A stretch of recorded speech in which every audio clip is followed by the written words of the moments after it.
అందరికీ వందనాలండి. ప్రకటన గ్రంథము 5వ అధ్యాయము 1-7 వచనములు కంటత.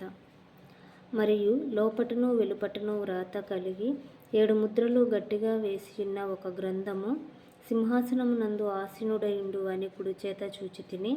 మరియు దాని ముద్రలు తీసి ఆ గ్రంథమును విప్పుటకు యోగ్యుడైన వాడెవడని బలిష్ఠుడైన ఒక దేవదూత బిగ్గరగా ప్రచురింపగా చూచితిని.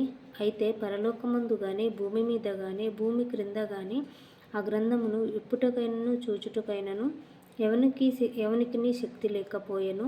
ఆ గ్రంథమును విప్పుటకైనను చూచుటకైనను యోగ్యుడైన వాడెవడునూ కనబడనందున నేను బహుగా ఏడ్చుచుండగా ఆ పెద్దలలో ఒకడు, ఏడవకుము, ఇదిగో దావీదుకు చిగురైన యూదా గోత్రపు సింహము 7 ముద్రలు తీసి ఆ గ్రంథమును విప్పుటకై జయము పొందెనని నాతో చెప్పెను.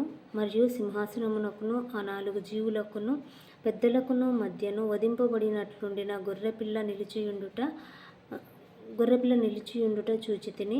ఆ గొర్రెపిల్లకు 7 కొమ్ములును 7 కన్నులును ఉండెను. ఆ కన్నులు భూమి అందంతటికి పంపబడిన దేవుని 7 ఆత్మలు. ఆయన వచ్చి సింహాసనమునందు ఆసీనుడయుండు అని కుడి చేతిలో నుండి ఆ గ్రంథమును తీసుకొనెను. ఆమెన్. Thank you.